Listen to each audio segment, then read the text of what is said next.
Venimos de una gran movilización en el día de ayer. Nuevamente los universitarios, a lo que se está castigando, el gobierno nacional los está castigando al no enviar las partidas necesarias para el financiamiento de su funcionamiento. Fue otra vez una marcha multitudinaria en la Ciudad de Buenos Aires y en muchísimas ciudades del interior del país, donde se hizo patente que no es un privilegio ir a la universidad, sino que para muchas familias humildes o de las capas medias, la universidad pública es una de las necesidades básicas de su vida, como lo es la alimentación, como es la salud y como es la educación, no solo primaria y secundaria, sino la terciaria, porque vivimos en un mundo donde el conocimiento es lo que más se valora y esos conocimientos no se adquieren simplemente en las primeras instancias de formación, como la primaria y la secundaria, sino que se requiere un tercer nivel de enseñanza que lo dan generalmente las universidades o algunos centros de estudios.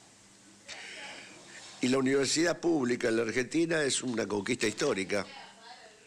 Viene de los momentos en que se desplegó la mayor cantidad de justicia social sobre nuestro pueblo. El financiamiento de la universidad pública es una de las conquistas del peronismo, una de las resoluciones que tomó el movimiento popular a partir de 1946. Y contra eso se va, bueno, ya lo dijo. Yo a veces escucho a muchos libertarios arrepentidos como si estuvieran sorprendidos porque Milei está haciendo lo que está haciendo, pero en realidad en este caso no hubo un engaño, no hubo una simulación, no se quemaban, como hizo Menem en los 90, banderas norteamericanas y banderas inglesas, y se reivindicaba un nacionalismo y una revolución productiva, y después se hizo todo lo contrario, sino que aquí el que soy presidente anunció por todos los medios que lo levantaban en la previa y durante las mismas elecciones, cuando hablaba de su programa, de lo que iba a hacer. Lo dijo con todas las letras, en muchas ocasiones, en muchas. Bueno, habrá que analizar con el tiempo, desde el punto de vista político, sociológico, por qué tan gran porción de la población tomó ese mensaje. Por supuesto que el núcleo duro del votante de derecha argentino es lógico que lo vote, es por eso que anda todavía rondando el 30% de aprobación su gestión, quizás nunca baje mucho más de eso, quizás en una reelección le den esos números, pero bueno, la gran mayoría del pueblo argentino ya lo está repudiando, lo repudia cada día más porque insisten con sus maniobras, no hay ningún tipo de rectificación ni verbal ni de acción a todas sus acciones políticas y discursivas. Por lo tanto, en ese marco de deterioro, las grandes empresas que lo bancaron, que lo hicieron desfilar por esos medios de comunicación, muchas de ellas dueños de esos medios de comunicación, que lo alojaron en sus hoteles, que lo formaron en sus centros de estudios, que lo contrataron en sus grandes empresas también, como el caso de Arnequian, fue empleado de ese grupo durante mucho tiempo. Bueno, esos mismos tipos, ahora en este repliegue, en esta retirada en bandada que hay de muchos de los que apoyaron este gobierno de sectores de poder, apurando el cierre de negocios de todo tipo, de las eléctricas, casi todos vinculados con la energía o con el transporte de la producción agrícola, bueno, grandes negocios, multimillonarios. Negocios que a veces cuando uno se lo quiere explicar a la gente es difícil, porque tiene que hablar de cientos o miles de millones de dólares, cuando hay gente que a duras penas tiene guardado $100 en un rollito en algún lado, ¿no? Con mucha suerte, ¿no? Entonces, es ahí donde las torpezas delictivas del jefe de gabinete se vuelven muy entendibles, muy muy comprensibles para esa gran mayoría, que incluye muchísimos votantes de Milei, y muchísimos que por ahí festejaban las tonterías de Adorni en sus conferencias de prensa cuando era vocero. Y ahora, al destaparse un montón de información que, por supuesto, viene de los servicios de inteligencia, casi con seguridad, servicios de inteligencia públicos o privados, que no son los sectores populares los que controlan esos servicios de inteligencia, ¿no? Son esos mismos sectores de poder. Es decir, hay un sector de poder que abrió la carpeta y empezó a tirar información sobre el accionar de nuevo rico torpe que tiene el jefe de gabinete.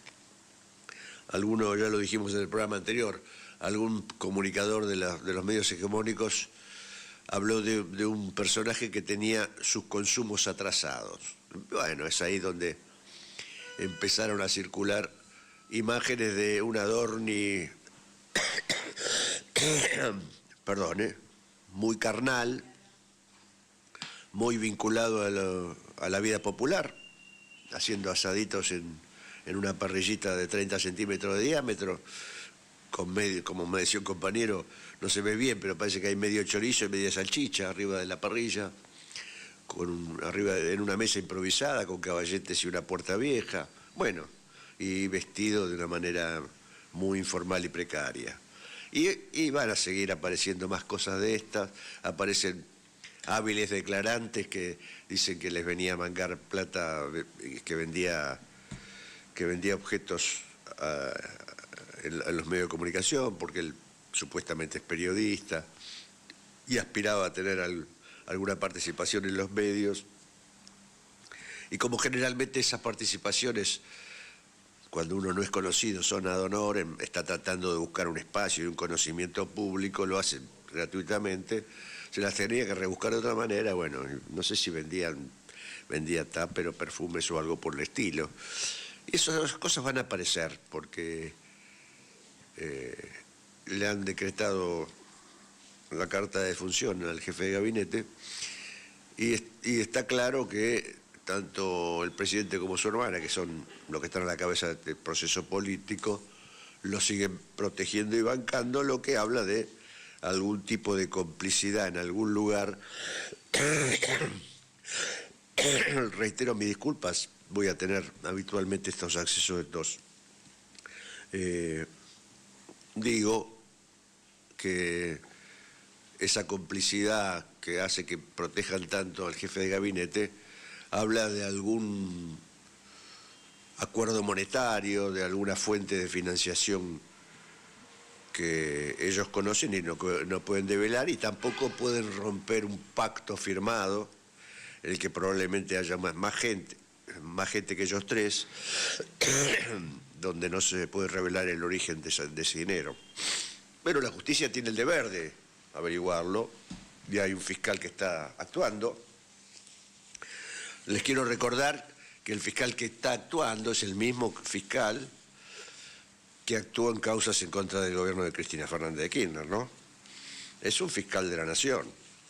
Ahora está actuando contra un sector afín a su pensamiento político, quizás, pero lo está haciendo porque evidentemente hay un mandato de sectores de poder de revelar toda esta información. Este es el proceso que estamos viviendo, y en ese marco las encuestas, de las que yo sigo desconfiando, sobre todo cuando estamos tan lejos de una elección, pero la encuesta callejera, lo que se percibe ayer en la movilización, lo que se percibe en el barrio, lo que se percibe en los lugares de trabajo, lo que se percibe en los lugares de estudio, en la cola de un mercado, si las hay, porque ya ni colas de mercado, en los mercados hay, los cajeros te llaman desesperadamente para que vayas. Se empieza a sentir que lo que las encuestas reflejan, esa caída abrupta de la imagen del gobierno, es una cosa palpable, real. En ese marco es que todos estos tipos que lo bancaron, poderosos de la Argentina están cerrando negocios con bienes del Estado, ¿no? O con riqueza nuestra administrada por empresas multinacionales o locales muy poderosas que hacen pingües negocios, como se decía antiguamente. Se acaba de incorporar a la mesa el compañero Marcelo Duhalde. ¿Cómo le va, Marcelo? ¿Cómo anda? ¿Qué tal? Buen día, Guillermo. ¿Cómo estás? Más o menos, tengo la voz muy Te nota así un poco estilo Oscar Casco, ¿no? Sí, se acuerda de Oscar Casco. Mamarrachito mío. Mamarrachito mío. Sí. Hola, Diana. Hola, Nahuel. Hola a todos los oyentes. Y bueno, una fiesta ayer. Sí, muy lindo. Una cosa maravillosa. Imagino que habrás hablado de eso ya. Pero, un poco, no mucho. Una cosa muy importante lo que pasó ayer en todo el país, sí, no solamente sí. Acá en la Ciudad de Buenos Aires, y que abre unas perspectivas muy interesantes. Uno se da cuenta que cuando cree que ya todo es gris y, como dice el tango, ¿no? En esta tarde gris. Sí, y todo es gris, todo es mal, no me acuerdo cómo sigue la letra, pero que no es así. Aparece el pueblo movilizado, suelto, movilizado en el buen sentido, no movilizado por los gremios ni por los partidos. Había igual movilización de gremios, periférica. Había, pero no es que ese tipo de manifestaciones que han sido asistidas solamente por los que fueron movilizados. No, acá no había colectivo, había muy poquito de apoyo a que pudieran viajar. Pero lo importante es que fue en todo el país de una manera brutal. Lo que fue en Mar del Plata, por ejemplo, sí. Córdoba, ¿no? Bariloche. En fin, creo que esto también es un llamado de atención, no solo para el gobierno. Yo creo que hay que aprender a leer un poco para todos, ¿no? Los mensajes que manda el pueblo. Creo que el último que lo supo interpretar bien se llamaba Néstor Kirchner, que fue el que hizo la gran lectura de lo que había pasado en el 2001. Bueno, yo creo que ahora debería haber alguien del campo popular que tenga la misma profundidad en el análisis, en la propuesta y todo lo demás, porque creo que es muy importante que se entienda qué es lo que está esperando el pueblo, qué está buscando, y que lo pueda recibir de alguien que esté capacitado para dar la respuesta, ¿no? Parece que eso es una enseñanza que nos deja lo de ayer a nosotros. Después para Milei hay muchas más. Milei en las últimas encuestas está teniendo el 25 solamente de aceptación. Hace unos meses atrás tenía el 45, y cuando asumió el gobierno tenía el 60 y pico, 63, 65. Bueno, ahora tiene el 25. Una caída abrupta. Si uno quiere medir cómo está Milei y tiene que ver algún síntoma que te lo indique sin que sean las encuestas, que pueden ser mentirosas, y yo cuánto, hay que ver qué hace Patricia Bullrich. Sí. Si Patricia Bullrich empieza a pelear es porque ya este señor está en decadencia. Tiene olfato la Pato. La Pato, en cuanto ve así, no fue gratuito el abrazo que le dio a Macri en la cena de hace 15 días atrás. Así que si uno quiere saber si Milei está bien, miren las actitudes de Patricia, y si ven que Patricia se pelea, tuvieron una pelea ayer a la tarde, tuvieron una pelea feroz. Sí. Feroz. Y a Dorni le tiene un miedo bárbaro, porque cuando le preguntaron por los dichos de Pato, digo, es una buena compañera. Sí. No se anima a cruzarla. No se anima a cruzarla, y además de eso,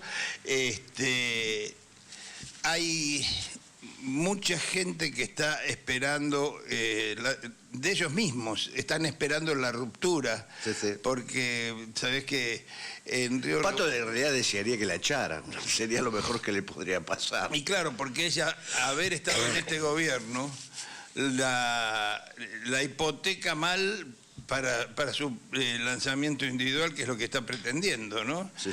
Así que, pero bueno, esperemos que... Su lanzamiento va a estar condicionado por las encuestas, porque si mide bien a nivel nacional, se va a tirar al nacional, y si mide bien, que ya midió y ya concretó una elección en la capital con unas cifras muy importantes, se va a replegar en la capital, seguramente la ciudad. Bueno, pero vos sabés que ella, la asignatura pendiente para ella es la presidencia de gobierno. Entonces yo creo que ella se va a abrazar de Macri, se va a abrazar del diablo, se va a abrazar de cualquiera para tratar de llegar a estar en la fórmula, aunque sea. No puede ser que esta ignota señorita o señora Villarroel haya llegado a donde hace tantos años que quiere llegar Patricia Bullrich, ¿no? Sí, yo soy de los que cree que ella quiere tener un cargo ejecutivo electivo, porque no tuvo cargos ejecutivos electivos. No. Fue legisladora, fue ministra, sí, pero nunca fue jefa de gobierno. Legisladora de varios partidos, sí. Y varias veces, tanto diputada como senadora. Pero senadora creo que es la primera vez ahora. Sí, ahora sí. Fue diputada varias veces, pero este país que es tan generoso, muy generoso, podría incandilarse con la tremenda andanada comunicacional y que de repente salga votando lo que no votó la vez pasada. Pero no nos olvidemos que ella ya fue candidata y perdió. Sí, sí. Perdió además con alguien que después se tuvo que retirar, porque tampoco era que perdió contra el ganador, no, perdió contra un perdedor, sí, que era Rodríguez Larreta. Sí, tal cual, tal cual. Yo le agrego una cosa a la calidad de la movilización de ayer. Yo me fui cuando terminaron los discursos, o sea, cuando toda la masa, si bien hubo gente que se fue antes, la gran masa se fue en el momento que me iba yo. Y estaban colapsadas las paradas de colectivo, todas las paradas colapsadas de colectivo, el subte lleno, todo venía lleno, no se podía entrar. Tremendo, sí, sí. O sea, evidentemente había muchísima gente suelta que fue por la suya. Es lo que yo decía hace un momento, sí. Yo no valoro el suelto por sobre el organizado. Son cosas diferentes. Me parece que a nosotros los gremios, por ejemplo, yo formo parte de un gremio, a nosotros el gremio nos convoca. Algunos vamos por nuestra cuenta y otros van porque se fletan algunos micros, porque, disculpen, porque eso también ayuda a que la concentración no se disperse, que estemos todos juntos en un micro. Y algunos porque vienen de muy lejos, eso también es cierto. No, yo hice la referencia a eso de que no había... Porque no nos engañemos, acá hay un sector de la sociedad, lo que el señor Massa llamaba la amplia avenida del medio, que yo creo que está compuesta en su mayoría por la clase media, sí, que es la que define las elecciones generalmente, sí, y que entonces esa franja intermedia lo que está es diciendo que quiere renovarse. Sí. Quiere renovarse. Porque lo que ha hecho, lo decían ayer claramente, varios entrevistados en distintos medios, decían, yo lo voté y me arrepiento, yo pensé que iba a estar mejor y nos hundió del todo.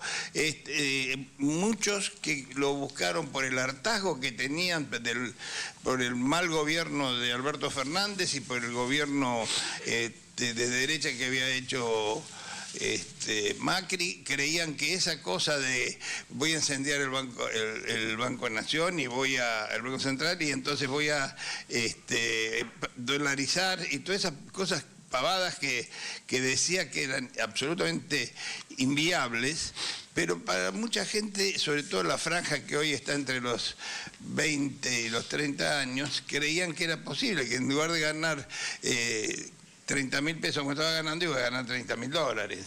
Y eso es solamente producto de una falta de capacidad para darse cuenta de las cosas y pues lo que decía, repito, la andanada de la comunicación por parte de la derecha de este país, ¿no? Sí, yo sigo pensando, yo creo que lo comenté ya en el programa alguna vez, que me parece que este voto a Milei del año 2023 tiene un componente más complejo que ese de la disconformidad con el gobierno de Alberto. Me parece que es más complejo que eso. Hay una gran influencia de los medios de comunicación, de las redes sociales, hay un vaciamiento del debate, hay un vaciamiento de la reflexión, de la autorreflexión. Inclusive se nota en los sectores de la derecha. La derecha antes tenía periodistas reflexivos, hoy tiene periodistas que son como unos monigotes. No tiene periodistas. Sí, son monigotes a sueldo. Son operadores de los medios a sueldo, que de periodistas no tienen nada, ni Trebruck, ni Majul, ni Johnny Jonathan, sí. Todos esos no. No, yo digo que sería absurdo adjudicarle a una sola razón el triunfo de Milei en el 2023. Es como una especie de pizza por porciones, ¿no? Sí. Hay un porcentaje que estaba harto, otro porcentaje que quería otra cosa, otro porcentaje que... Hay una cosa que parece mentira, pero es muy importante y decisiva en las elecciones, que hay mucha gente que decide su voto ya adentro del colegio o del lugar donde va a emitir el voto. Está en la cola y ahí en ese momento dice, bueno, ¿y qué voto? ¿Voto este, voto el otro? ¿Cómo? Yo recuerdo cuando las elecciones de Néstor contra de Narváez, que me contaban varios fiscales que venían, muchachos jóvenes, así, preguntar en la mesa, sí, ¿cómo se llama ese que tiene el tatuaje acá? Sí. No sabían ni el nombre y lo iban a votar porque era producto de eso. Había estado con Tinelli, había hecho un tour por todos los medios de comunicación y había hecho payasadas también. Y entonces ese señor que sacó un punto 20, no sé cuánto más que Néstor Kirchner, era producto precisamente de esta perversidad que tiene la comunicación, que de repente en nuestro país se ha hecho muy seriamente el daño. En otros países se ha demostrado otras cosas, por ejemplo en Francia, que fue un payaso que se postuló y que llegó casi hasta la fecha de la elección con una cantidad de gente atrás tremenda, y eso que era producto también el armado... Una instalación mediática. Claro, el armado comunicacional, ¿no? Sí, bueno, eso hay que estudiarlo para mí seriamente. Ahí nosotros, el campo popular, tiene un déficit, no puede combatir eso. Hay lugares que se combate más, lugares que se combate menos. Marcelo, ya que estamos acá y aprovechemos antes que nos metamos antes que sea tarde. Antes que nos metamos en las entrevistas, tenemos varias entrevistas hoy. Yo quiero recordar al padre Mujica, porque el 11 de mayo de 1974 fue asesinado. Exactamente. Fue una de las primeras operaciones que en ese momento eran encubiertas de la AAA, porque recién se... Sin firmar, fue una operación sin firmar. Sin firmar. Yo quiero decir que Cámpora lo había ido a visitar a la villa, sí, en campaña, y Perón también lo había ido a visitar a la villa en campaña, ¿no? La villa de Retiro. Sí. Por eso fue tan impactante la muerte, porque aparte, el padre Mujica, si bien era un tipo muy formado y podía hablar de cualquier cosa, inclusive de teoría marxista, siendo un religioso católico, era muy peronista, muy cercano al peronismo, siempre se definió como peronista. Y muy pícaro era, además. Era muy astuto, muy inteligente. Jugaba muy bien al fútbol, ¿sabe usted que...? Sí, yo lo conocía. Lo conocía. Por eso yo le quería aprovechar para hablar del padre, porque sé que usted... Sí, yo lo conocí y asistí a varias reuniones, no grandes, reuniones de Mujica con Ortega Peña, mi hermano, y a lo mejor algún par de compañeros más, que se hacían habitualmente, semanalmente, te diría, durante los años 71, 72, por ahí. Sí, vamos a incorporar este famoso video de un programa que hacía Gerardo Sofovich con otro conductor, que no me acuerdo el nombre ahora. No sé si no era Conti, ¿no? Jorge Conti, ¿no era? Jorge Conti fue de la AAA. Sí, pero era periodista y no sé si no era periodista de Canal 11.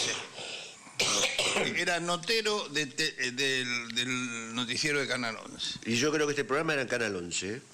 Así que yo no sé si no era el coequiper, porque eran dos entrevistadores, era uno Gerardo Sofovich y el otro me parece que era Jorge Conti. Algún oyente nos va a confirmar. Es un fragmento, dura poco, pero miren las consideraciones que hace. Es el mismo programa que entrevistó a Rucci y a Tosca. Claro, el mismo. Y entonces, ¿No se llamaba El Pueblo Quiere Saber o algo así? ¿O era antecedente del Pueblo Quiere Saber? El Pueblo Quiere Saber creo que lo hacía Raúl Ortiz Berea, me parece. Y Lucho Avilés en algún momento. Eran dos también. Sí, sí. Pero no me acuerdo tanto, no. Bueno, vamos a escuchar, porque este es un fragmento histórico, sobre unas apreciaciones que hace el padre Mujica sobre, fíjense, la formación que tenía el padre Mujica, ¿no? Que venía de un sector aristocrático de la Argentina.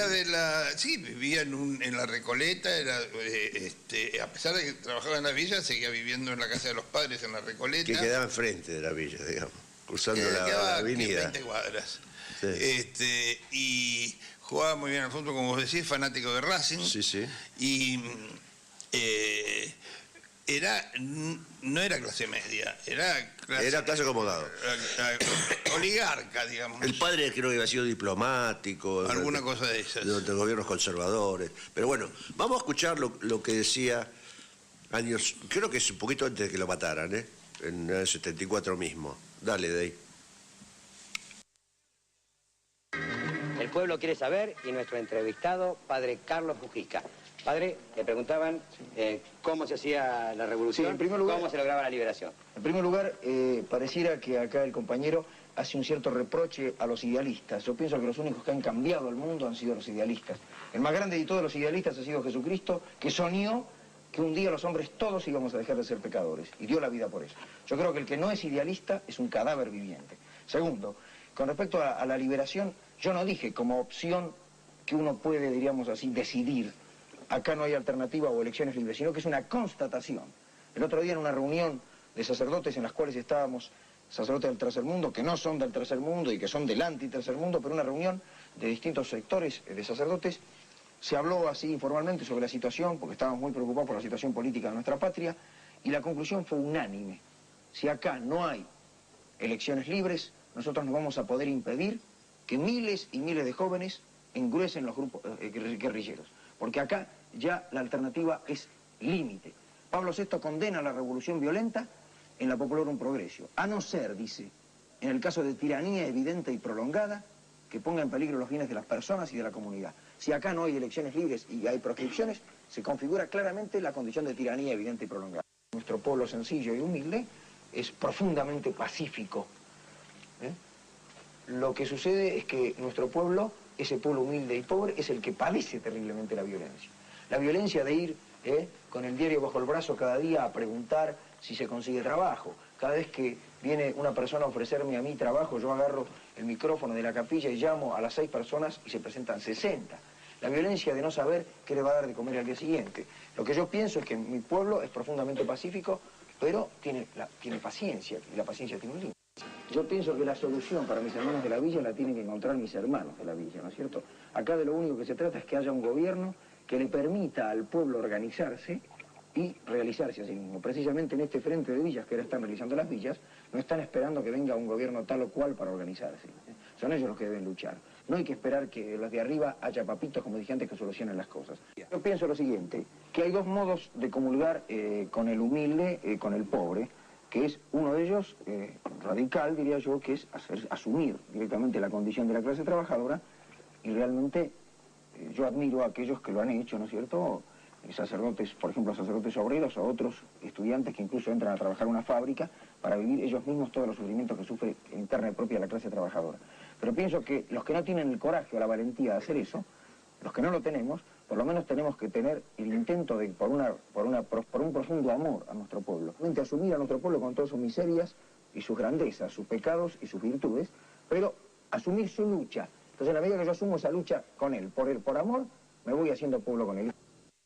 Padre, usted nos habló del socialismo nacional. ¿Usted cree que en ese socialismo nacional puede existir, puede producirse la alianza de todas las clases sociales en Argentina? Y si es así, ¿cómo se concretaría esa alianza? Yo pienso que sí, que en esta primera etapa de lo que se trata no es personalmente discrepo con el esquema que tiende hoy a privilegiar como primera instancia la lucha de clase, que es un esquema marxista que a mi juicio es una expresión de colonialismo cultural en nuestra patria, ¿no es cierto? Un esquema importado del marxismo europeo que no responde a la realidad, y los que han sido los protagonistas de este esquema en la Argentina históricamente siempre funcionaron contra el pueblo. Acá la opción fundamental es o dependencia o liberación nacional. Y en esta primera instancia creo que pueden unirse distintos sectores, que pueden ser no solamente, fundamentalmente la clase trabajadora como expresión mayoritaria de estos sectores, pero también otros sectores que se incorporen a la clase trabajadora. Como decía Camilo Torres cuando les hablaba a los estudiantes, ustedes deben ascender a la clase popular, deben hacerse pueblo. Entonces puede darse una conjunción de sectores que luchen contra esos intereses para iniciar ese proceso de liberación nacional. ¿Usted cree, padre? Ahora, posteriormente creo que se va a plantear la cosa.